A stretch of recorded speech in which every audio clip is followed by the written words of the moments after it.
Beş kefim. Ayırıp elini şundan tut. Öğrenim ağzına salıp dişlenmekte ayak ustayından giyip baryan olsun ağzına. Düştünüz mü? Şu ne koparıp alayan dişlenmekte. Ayağım bir yana ağzın bir yanından giyip baryan olsun. dur. Yok kim mi değil? Anırkılar vapşa karışın tek. Ha o dördün başla. Yol. İyi kayanın yol. İyi. İyi. İyi. Çeyne de dişlesin.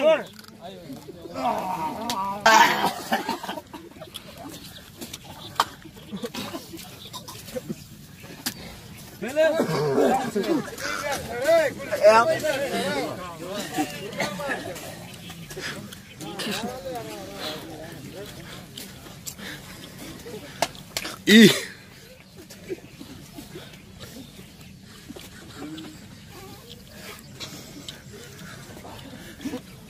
Yut. Davay. Ayağım mı? Yaşa bu yetiyor ya. Çeyne yan barınım. Siz toktanan edeyme. Ha iyi de yok mu kellen ama diye. İyidir ağa Nemet değilmesin kellen. Aran açıl. Mene izleniyorum Ali yani önden al. Ferhat Hey yoluş bakın. Tayarlan ya. Yoluş bakın. Şeyle. Çilim değil tüsü değil. Kalk.